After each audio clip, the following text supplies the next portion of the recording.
Hello everybody, this is Comic Remix. This is David Sanchez here with Shawn and Alleyne. How you doing, Shawn? I'm doing good, man. You got the name right. There you go, man. How's your Comic-Con experience so far?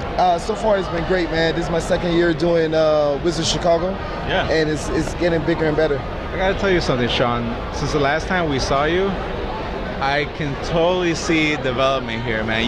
You were doing some awesome stuff. Your bad guys in particular are my complete favorites. I appreciate it. Thank you, man. Who's one of your favorite guys to be drawing? Favorite guys to draw in general? Yeah. It definitely bad guys, but I love drawing Batman. Okay. And I love drawing Iron Fist. Like Batman just for the dark gothic feel, because truthfully he could even be portrayed as a villain. Like Batman is crazy. He's crazy as hell. And I really love martial arts. So I love drawing Iron Fist.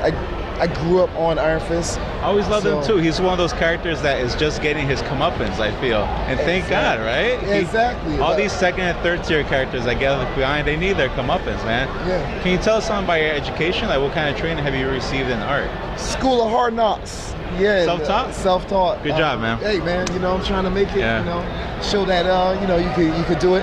But yeah, it's really just from just being inspired by a lot of things and trying to draw from all those influences and practicing. And I've done stuff like, I did like a small workshop in water class. I did like a small workshop in like comic book art, like a couple of weeks and stuff like that. So little small things like that, but it's staying active in the community type thing. Yeah, but it's generally been just practice. That's all it needs. That's training.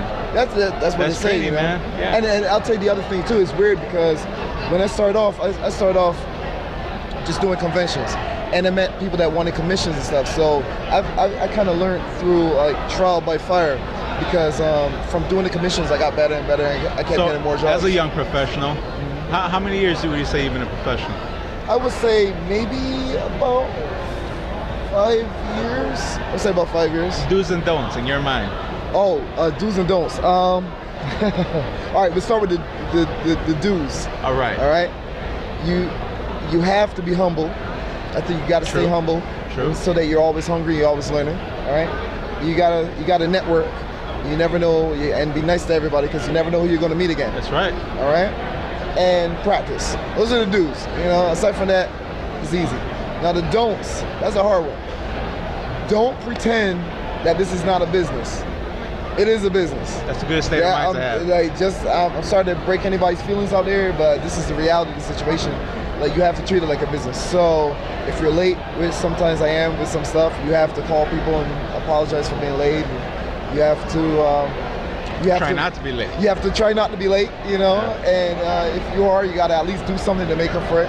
Which is weird, because like when I have to be somewhere, I'm late, but when I'm at work, dude, it's like the switch goes off in your head. Right. It's like don't you dare, man. Right. Because what happens? Seriously, I'm part of a production team. They'll give the work to somebody else. Right. Same would happen to you if you were part of someone's freelancer's pool. Right. If you were late, they'd give the work to somebody else. Exactly. So I mean, it's tough out there, and so the hardest thing for me is like trying to show customers, like, I'm really sorry. I try to, if I am late, try to compensate them somehow with something extra. So so for the don'ts, I would say, and don't be an ass. You know what I mean? Like, just take care of those people around you, and they'll take care of you usually. That's some good advice, man. Yeah. That's good lessons learned. I think so, man. You get a lot from this show. It's not just about comic books. So, yeah, life lessons. So how far do you take your conventions? Do you just stay local within the city? Do you try to get out and go to the other conventions? Yeah, I try to get as far as I can go. Just because the web is great, but there's nothing like being face to face and pressing. Personal touch. Exactly. So I've met. Sorry, I'm getting choked up. Take your time, man. It gets emotional. I've met people here in Chicago who they know me online, but being here face to face, and it's a different feeling. And I've had people today that are repeat customers. They said they were waiting for me since last year. So that's a lot different from just. It says a lot, man. It does. Yeah. I mean, I was very, very honored. So can you tell us about this project right here? I kept noticing this poster here. I didn't see this yesterday. Did you have these yesterday? Yeah, they look good. I might have. What is it? Is this a movie you're part of? Something you did design for?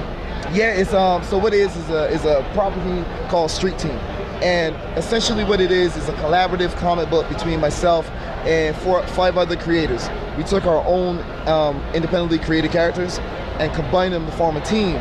Okay, and, interesting. Yeah, and not only is it a comic book, it's also a video game that mainly developed. I have to give a shout out to the guy on the team, James Mason and Samuel.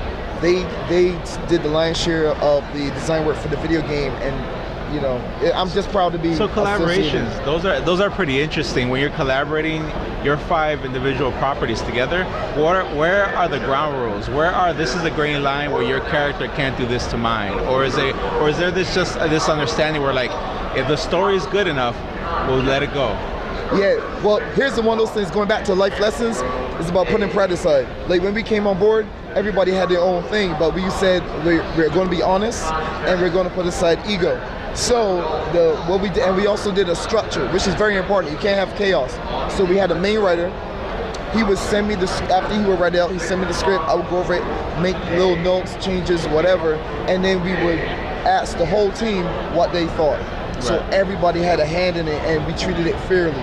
And we were honest, because if there was something with the art that they didn't like, they would tell me. And if it was something with the writing I didn't like, I would say it to them. And that's how we kept it grounded. Yeah, good, man. That's a good way to start it off, it man. made it easy. Very good understanding between you guys. Well, I hope it grows. I hope great things come off of it, man. That's a killer ass looking cover right there. Thank you. Yeah, on this particular comic book, I did the cover, I did the inks over Stan Weaver's pencils. So the guys are Joe Curry, the head writer, Stan Weaver, who's the penciler, James Mason, the colorist, Charlie Fab, who's one to contribute his characters in the story, and myself, Shawn and Alleyne, I came on and did the edits and the inks and the co-writing. All right, Shawn, when we can't see you in person, where can we see your work? Sorry. Who was that? Karan Curtis. That's my partner in crime back in Philly, the co-creator of the character, Aaron. All right, man. So where can we find this though when we can't find you in person? If you can't find me in person, I'm on Facebook, Pyroglyphics Studios. We are the Almighty Street Team on Facebook. And I also have a blog, ShawnAlleyne.blogspot.com. Okay, Shawn, thank you very much for your time, bro. We really appreciate it. This is David Sanchez, Shawn Alleyne. Thank you guys very much.